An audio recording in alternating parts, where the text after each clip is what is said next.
Hold up, Bears Nation. Get ready because Adam Schefter just dropped the bombshell confirming the absolute worst-case scenario for the Windy City, and I'm going to break down exactly why this is a gut punch to Chicago's identity and how Illinois politicians completely fumbled the bag.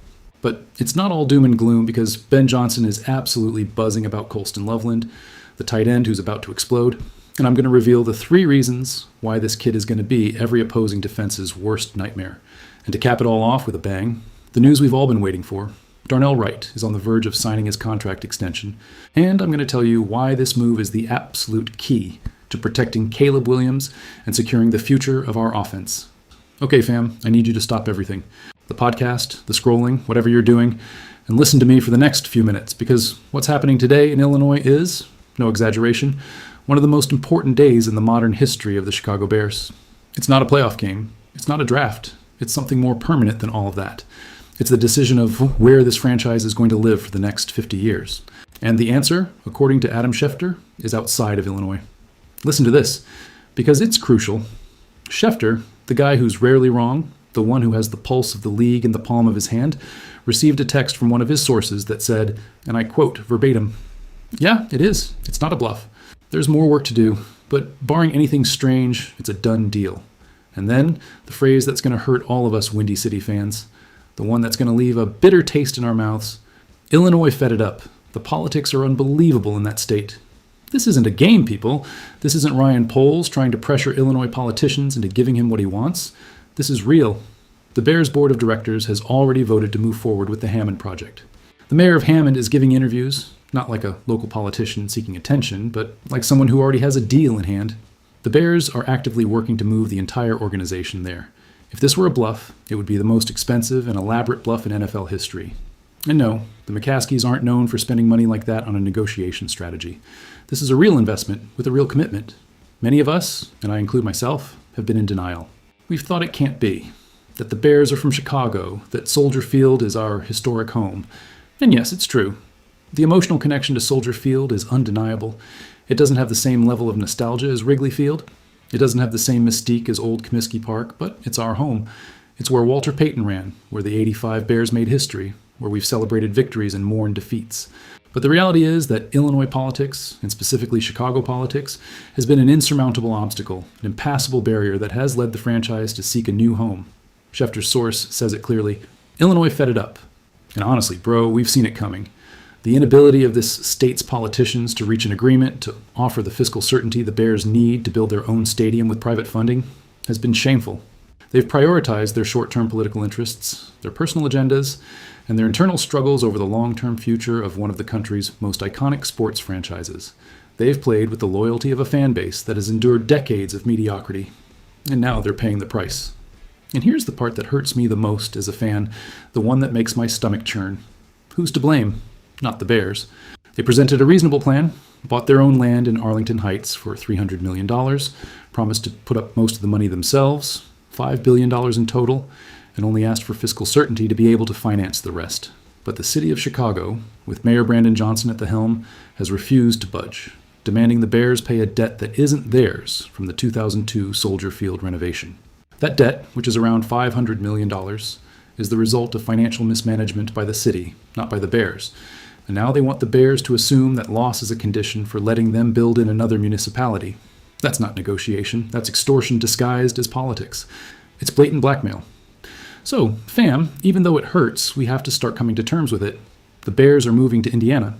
And even though Hammond is only 30 minutes from the Loop, even though Lake Michigan is still Lake Michigan, and even though the jersey is still navy and orange, this changes something profound. The emotional relationship of this city with its football team.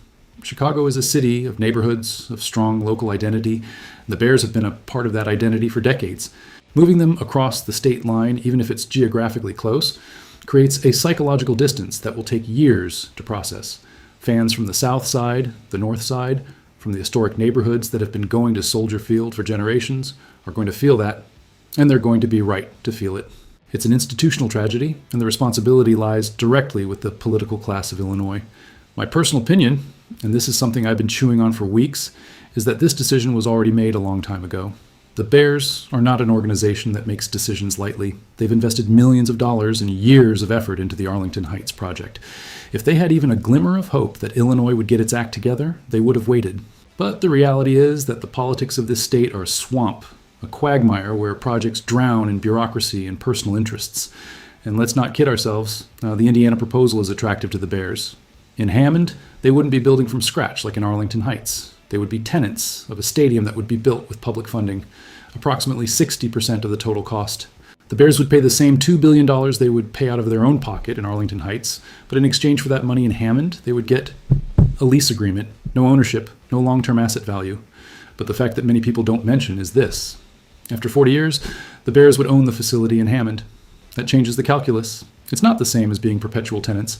And if the agreement includes the Bears operating and managing the stadium, controlling the programming, off-season events, concerts, corporate events, the difference between owning from day one or after 40 years becomes less dramatic from an operational revenue standpoint.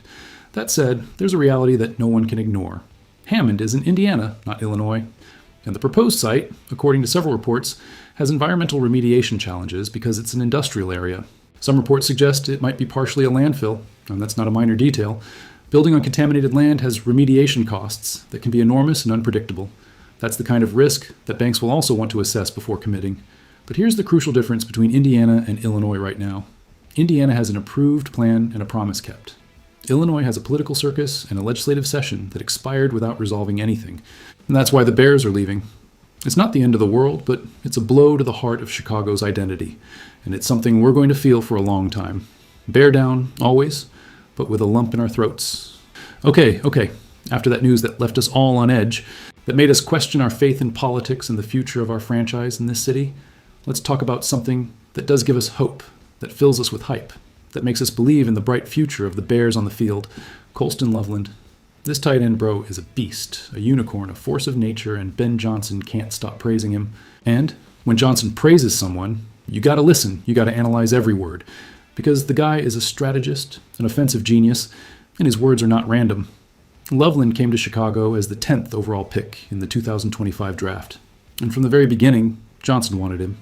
It was no secret that the coach was in love with his talent, his versatility, his potential, and the guy hasn't disappointed.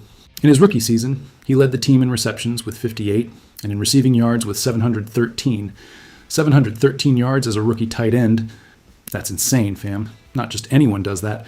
And the most impressive part is that he really exploded midway through the season. In the last 12 games, including 2 postseason contests, he caught 59 passes for 790 yards and 6 touchdowns. 6 touchdowns. That's elite production from a player who is destined to be a star. This isn't just any tight end, fam. Loveland has an ability to separate from defenders as if he were a wide receiver, with an agility and speed not often seen in players his size. His hands are butter, he catches everything thrown his way, even tough passes in traffic. He's a favorite target for Caleb Williams, and that's a huge sign. The chemistry between a quarterback and his tight end is crucial, and the one Williams and Loveland already have is evident. Ben Johnson isn't one to hand out praise lightly. He's a methodical, precise guy, a strategist who measures every word. And what he said about Loveland this week is worth noting, worth analyzing closely. "I love what he brings to the table," Johnson said. "He's one of the most consistent players I've been around, and that's saying a lot for a young guy. I think it takes a while before guys can truly understand what it means to be a professional. But he's in early, he's always in his playbook, he's always taking notes. I think he really thrives with being available in the pressure moments. That's the type of guy that he wants to be. A lot of trust with the coaching staff and with the quarterbacks. I'm really happy with where he's at right now. We've been able to take the root tree to the next level, and it's something we're going to continue to develop in training camp as well." Did you hear that? One of the most consistent players I've been around. That phrase, coming from Johnson, is a golden seal of approval. Consistency is key in the NFL, especially for a young player. Thrives in pressure moments. This is crucial, fam. Great players show up in big moments when the game is on the line. And Loveland already proved that in his rookie year. A lot of trust with the staff and the quarterbacks. Trust is the foundation of any successful relationship in football. If the coaches and the quarterback trust him, it means they know he's going to be where he's supposed to be, that he's going to make the play when needed. And most importantly, what really excites me, we've been able to take the route tree to the next level. This means Loveland isn't just a reliable guy. He's expanding his game, adding new routes to his repertoire. If he was already good in his rookie year, If he was already capable of generating separation and making big plays, imagine what he can do now that he's mastering more routes and has more confidence. This isn't just a marginal improvement, it's a qualitative leap in his development as a player. For opposing defenses, this is terrifying. Loveland already showed he can wreak havoc in his first year. Now, with another year in Johnson's system, with more chemistry with Caleb Williams, and with a wider route tree, he's going to be a nightmare. He's the kind of player who forces you to allocate extra defensive resources, who forces you to change your game plan, who makes you think twice before leaving him in single coverage. And when that happens, opportunities open up for everyone else, for Rome Odunze, for Keenan Allen, for the running backs. It's a domino effect that benefits the entire offense. My personal opinion is that Loveland has the potential to be one of the best tight ends in the league in the coming years. I'm not talking about a good tight end, I'm talking about an elite tight end, a Pro Bowler, an All-Pro. His combination of size, speed, agility, and hands is rare. And with Ben Johnson designing plays for him, and with Caleb Williams throwing him the ball, his ceiling is unlimited. So yes, fam, there are reasons to be excited. Colston Loveland is a rising star, and Ben Johnson knows it. Get ready to see this kid dominate the league, for his name to be synonymous with touchdowns and spectacular plays. This is the kind of player who changes the course of a game, who makes you jump out of your seat. And we have him on the Bears. Bear down. And to close on a positive note, to give us a breather after the emotional roller coaster of the stadium news, let's talk about Darnell Wright. This man, bro, is a rock on our offensive line, the anchor we need to protect our franchise quarterback and to make the running game tick like a Swiss watch. And the question isn't if he's going to sign an extension, but when. And it looks like the answer is very soon. Darnell Wright, the 10th overall pick in the 2023 draft, is entering the final year of his rookie contract. And in just 3 seasons, he's established himself as one of the best right tackles in the league. That's no exaggeration. When the Bears' offensive line was a disaster, when Caleb Williams was running for his life in his rookie year, he was the only bright spot, the only one offering consistency and protection. Now, with Ben Johnson in charge, with an offensive system that values protection and the running game, he's a fundamental piece for the success of our offense. According to Courtney Cronin, the Bears insider, Wright's extension should be done before training camp. I think it will be done before training camp, Cronin said on ESPN 1000's Waddle and Sylvie. That's typically when they do these. They did Cole Kmet's around then, did DJ Moore's. The team wants to extend him. They're in talks. There's no rush to do it, I wouldn't say, but I think this is a no-brainer. And yes, it's a no-brainer. Wright is a no-brainer.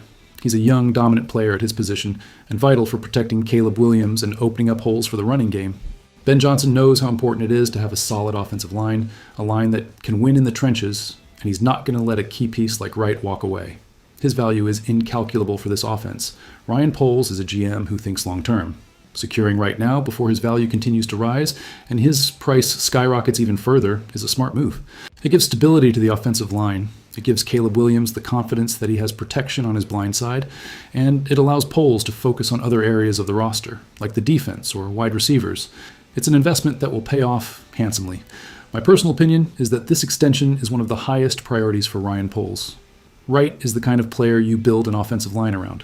He's strong, technical, athletic, and has an impeccable work ethic. His presence on the right side of the line is a stabilizing factor that cannot be underestimated. And the fact that talks are advanced and that it's expected to close before training camp is a very positive sign. So, fam, we can breathe easy on this front. Darnell Wright is staying in Chicago, and that's excellent news for the future of our offense. It's the kind of move that tells you the front office is committed to building a winning team around Caleb Williams, that they are investing in the key pieces to ensure long-term success. It's one more step in the right direction, one more brick in the construction of a dynasty. And there you have it, fam, a day of news that has taken us from euphoria to sadness and back to hope. Schefter's news about the move to Indiana is a tough blow, I won't deny it. It's an open wound for the Bears' identity in Chicago, a scar that will stay with us for a long time. It's the result of short-sighted and selfish politics that has prioritized personal interests over the well-being of a historic franchise. But, as fans, we have to move forward. The team, the shield, the colors, George Halas's history, all of that is still alive. The passion for the Bears doesn't fade with a change of zip code. And on the field, we have reasons to be more than excited. Colston Loveland is about to explode, to become a league superstar, an unstoppable weapon for our offense. Darnell Wright is going to be a rock on our line for many years, Caleb Williams' guardian. And Caleb Williams, our franchise quarterback, continues to grow, continues to mature, continues to show flashes of greatness that make us dream of a future full of Super Bowls. This team has talent, it has a great coach in Ben Johnson, and it has the potential to do great things, to write a new chapter in the glorious history of the Chicago Bears. So even if our hearts ache about the stadium, The passion for the Bears remains intact. Bear down, always. If this video gave you something, if it made you think, if it made you feel, hit that like button, subscribe, and tell me down in the comments. How do you feel about Schefter's news? Do you really think the Bears are moving to Indiana? How do you think this will affect the fan base? And on the other hand, how excited are you for Colston, Loveland, and Darnell Wright's extension? I want to read every response, every opinion, every vent. See you in the next one.